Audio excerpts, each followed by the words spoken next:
Hey guys, it's Vince. Today in this video we're going to be discussing Gecko's new GR214V Raptor drive. Now for those of you not familiar with this awesome drive, I can honestly say I've had a couple of them in-house for personal testing, and they are without a doubt the most advanced drive I've gotten my hands on. So advanced in fact that I had to print out the explanation of features to make sure I didn't miss any of them when I'm covering them in this video, because I know many of you are going to have questions on this drive because it's really in a class of its own. And again, definitely takes the pro grade level stepper drive to an entirely different level. Gecko truly hit it out of the park as far as bringing up the stepper to the servos grade platform. I mean, without a doubt guys, if you're looking at a clear path, to check these out, because you can definitely purchase these with motors at a fraction of the price as far as getting an over torqued motor. That being said, before we go into the actual details of the features of this drive, I wanted to cover the actual heatsink that I designed for these units. I listened to all of my past clients and potential future clients on simple mounting platforms, and why these heatsinks are so unique is not the fact that it's anodized green to match the Gecko's color palette or the Raptor color palette, or the fact that it's machined out of 6061. It's the fact that it has integrated mounting brackets for both vertical and horizontal platform, including toolless mounting hardware. So now you can mount your drives vertical, mount them horizontal based on space constraints on whatever electrical enclosure you're using. I've had so many past clients tell me, I want a real easy platform, serviceability is important. Using the 3mm low profile thumb nuts you see there, those brass ones, again, they don't mar any of the anodized finish, keep our finish nice and beautiful, and on top of that, super easy to go in and just unscrew and be done with it. Again, if you have a smaller enclosure, the vertical mounting platform is definitely probably going to be your best friend, considering you'll have more height real estate. And again, if you have a wider enclosure, you could always go the simple horizontal mount. Totally up to you. Again, this is the way drives in my eyes should be actually supplied. That being said, when you purchase the drive from me, you will get the drive in this exact platform. The drive itself mounted to the heatsink using thermal compound, along with the actual toolless mounting hardware. So out of the box, this is ready to be wired up. Okay, now if you don't purchase the drives from me or purchase drives anywhere, whatever stepper drive it may be, you always want a heatsink for your drives, guys. I've discussed this numerous times. I don't care if you're in a really cool climate controlled environment. If you're not in a climate controlled environment, you shouldn't even be running your machine regardless of a heatsink or not. I've discussed that before because you're dealing with many other variables. But make sure you get a heatsink for the drives. It's imperative. That being said, you can see the finished design without the drive on it. 6/32 mounting hardware, and you're all set to go. Okay, so let's talk about this monster drive's features. It's crazy. First thing I want to discuss is the cooler running temperature. Gecko upgraded and overrated power section components. It equals a 30% reduction in heat compared to previous stepper drive revisions. I can attest to that. I don't know the actual percentage, but I will say this. It's a huge difference I've experienced from using the pro grade drives that are currently available. Their standard G201s or G213s, these run much cooler because, again, we have another feature, user adjustable standby current. We never had that before in a Gecko, you know. I mean, honestly, most of them, they would work with the resistor and it would go to an auto idle reduced current mode, and typically it's 70%, and you know, other drives on the market, they can range up to 50%. I'll give you a breakdown. After the GR214V has not received step pulses for 1 second, it will enter standby mode, where it will limit current to user set percentage of maximum current. GR214V will enter a reduced heating switching mode during this time to further decrease motor temperature times during inactivity. Guys, simple as this. You lower the temperature of your system, you increase drive longevity, you increase motor longevity. Now, why I like this so much is you can come over here to one of these trim pots and adjust the amp output of idle, so that, again, we're adjusting our idle current, and again, the drive itself, after 1 second of idle use, just automatically enters that mode. So you can automatically see just how fast, again, we're limiting our actual heat production. That really explains how cool your drive's running, without a doubt. And virtually no noise, because again, once we enter idle mode, you're not even hearing anything. I mean, the motor's off. So pretty amazing. I like to go with my motor off. I did actual extensive testing with that, and it's just outstanding. Just an amazing feature. Again, not to say that you should run your system in an unclimate controlled environment, but these will make a huge difference, and I would say, and I'm just guessing on the low side, a 25% increase in longevity of your components easily from the fact that you're not just baking them motors constantly. And anyone who's run steppers and is familiar with it understands steppers get hot. It's a byproduct of voltage, so keep that in mind. Now we're going to discuss one of the most potent, in my eyes, the most potent feature of this drive. You have extra resolution choices. Now, many of you have asked me about this in the past. You can see these dip switches here, and these dip switches allow you to set the resolution that you'd like to set for your system. Now, in certain aspects, you may want a higher resolution. Other aspects, you may want a lower resolution. It's all based on application. I'm not going to get into that. That's arbitrary. What I am going to get into is your extra resolution choices, ranging from half step to 256 microstep resolution. A stepper can be run up to a resolution of 51,200 steps per revolution of your motor shaft. Think about that, guys. 51,200 steps per revolution of a motor shaft. To give you an idea and put that into perspective, because many of you may not understand what that means. When I uploaded the G540 video where James, a past client of mine, had actually done axis calibration on a Chinese 3020 chassis that had standard ball screws, nothing special, and he was able to achieve under half a thou accuracy of axis calibration. That a G540 runs at a 10 microstep setting. That means it has 2,000 steps per revolution of a motor shaft. This drive has the capability to be 25.6 times that resolution. It will provide you up to 25.6 times that resolution. It's insane. I mean, if you really break that down and can see that kind of accuracy on a 540, think about this, how smooth it is. I mean, that's the capability you have with this drive, and that's why I was really so impressed with it.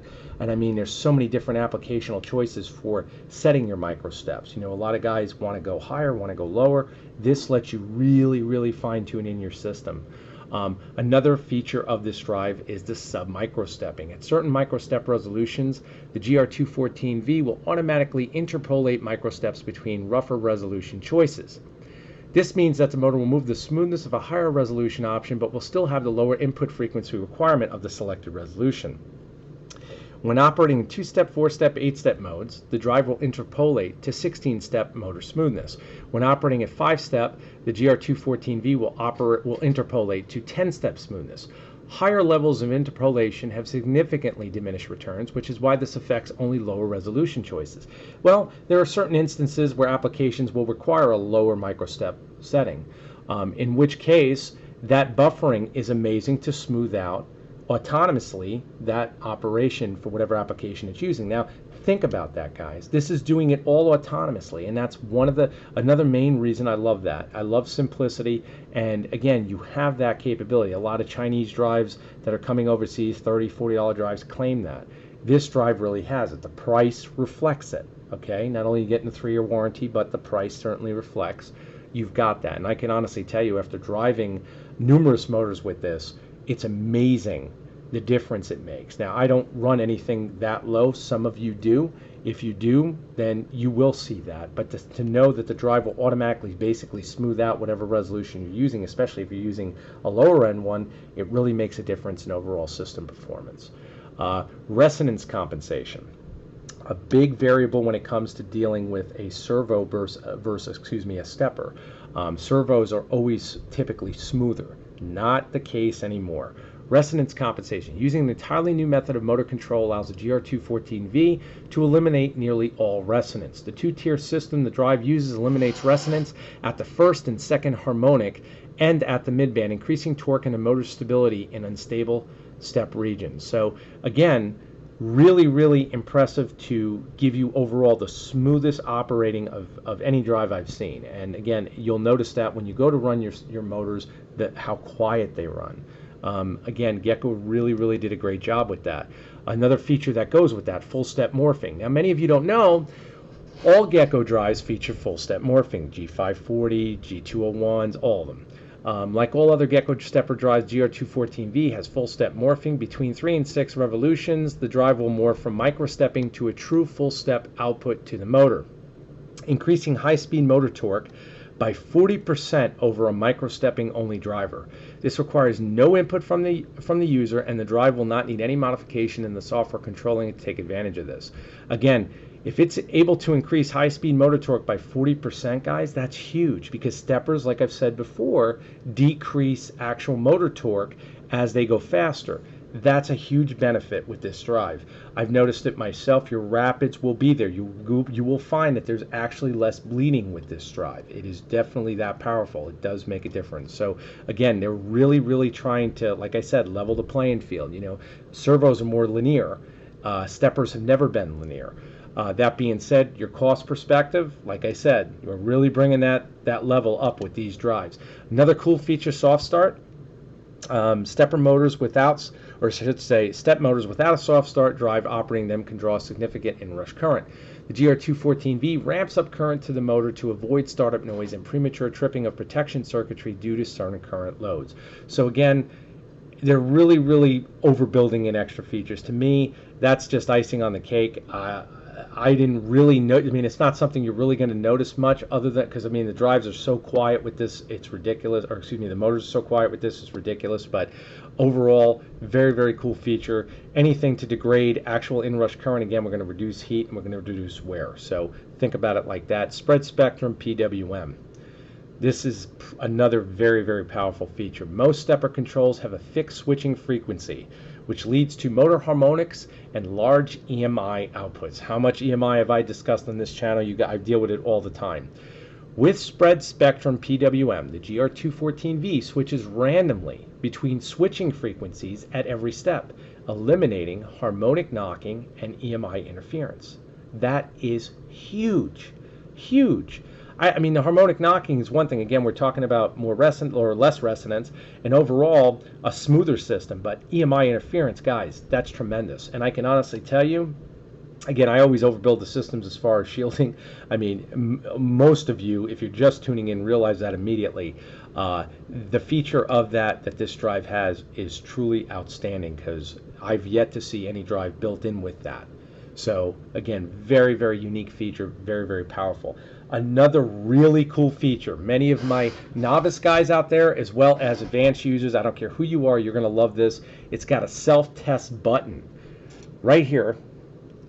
I've used it myself. When you go to set your drive up, check it out. A push button is used on the GR214V to allow for quick in-field testing of the drive's core functionality. With motor and power supply connected correctly, the motor will turn at 1 revolution clockwise and counterclockwise as long as the button is held down. This button input will take priority over all other input signals, meaning if a step and direction are connected and the button is held down, the GR214V will move into self-test mode. So basically, if you're giving a jog command and you hold this down, it's going to go override the jog command. But guys, let me tell you what, if you're troubleshooting a system, think about how powerful that is. Okay, and now that we're on that topic, you also have 3 LEDs here, really cool, status LEDs, and also your fuse LED. So it even tells you if your fuse is shot. Think about that. For many of my guys out there troubleshooting a system, like I said, fuse is right here if you do have to change it. That is an amazing option to have on the drive. I mean, I can't emphasize that enough, where guys will say to me, you know, I don't know if I hooked the drive up right, something's not working. Now you just press the button, and as long as you hold the button down and you're actually rotating the shaft clockwise and counterclockwise, you know everything's good. So again, super powerful, especially for my business clients who time is money. This is golden, really golden actual option. Protection circuitry, again, amazing. GR214V has rugged protection, features to prevent damage in the majority of catastrophic events. It is protected against short circuit, under voltage, over voltage, and over temperature. The protection circuit will also detect an open motor phase and an unconnected motor. So if a motor lead breaks, it's going to detect that, guys. Okay, so we're basically taking that analytical look where normal stepper drives you have to go through and try to figure out where you could possibly damage it. This thing is covering virtually everything. I mean, that is really cool in the sense that it even detects an unconnected motor. I've never seen that. To clear a fault state, the reset input must be cycled to logic 0. For one more setting, return the floating logic 1 state. I'm just reading you what's on here. Again, I'm going to probably have questions on that. We can go through that. It depends on what different variables of what components we're using with the system. User adjustable standby current. Again, I've discussed this previously when we discussed cooling. If the onboard dip switch is used to set phase current, the user can adjust a trim pot for holding torque from 0 to 100% current in standby mode. If an external resistor or voltage is used, the user may use a second resistor to set standby current.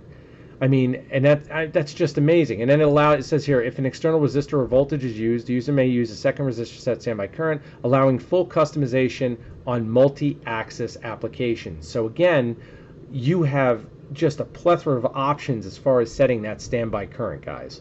I mean, and your standby torque.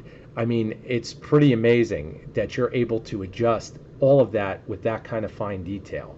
I mean, not that many of you will, but knowing that you have that option is incredible. It really allows for multiple endless applications, and that's really what they're going for.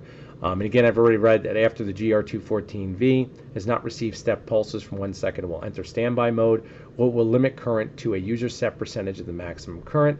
The GR214V will enter reduced heating switching mode during this time to further decrease motor temperature during times of inactivity. Again, anything we can do, reducing heat, amazing. Going over the terminal block now. Now, of course, these unplug. You can just unplug them, so you can actually do all your wiring, plug them in, you're set to go. You can see here we have enable, 5 volt, direction, step, ground. Enable is again optional. Reset, and you've got over here again, I'll just come over here as far as breaking it down. I don't know if you can see everything. These are more optional. You get your full stop, error, reset. These are optional. Enable is optional. +5. Now this is really a unique feature of these drives. They actually require a 5 volt in.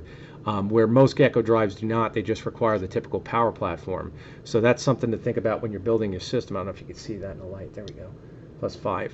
So again, direction, step, ground. Very simple. We do have a ground here. So again, keep in mind when we're building these systems that you're definitely going to require a terminal splitter. Okay, and I've said this before, so we eliminate daisy chaining. Okay, coming over here, again, we have ground, run, standby. Again, those are optional, or excuse me, run and standby are optional. Ground and positive voltage in, that's your actual voltage going into the drive. And then our phase B, phase A, and that's for your actual steppers to connect. So we have phase B bar, phase A, or phase B plus, phase A bar, and phase A plus. So again, very, very simple platform. And of course, Gecko did do a great job on the user's manual explaining everything. If you guys purchase them from me, you know I'm always there for support. You may have questions. Now, the real question that I'm always going to deal with, which I've dealt with many times, is who should be using a drive like this? Well, the question really comes down to budget.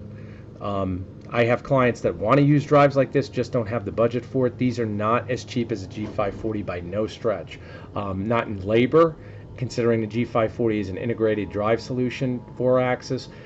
These are not, I wouldn't say pricey for what you're getting, but they're definitely in a different applicational mode as far as what your budget can entail.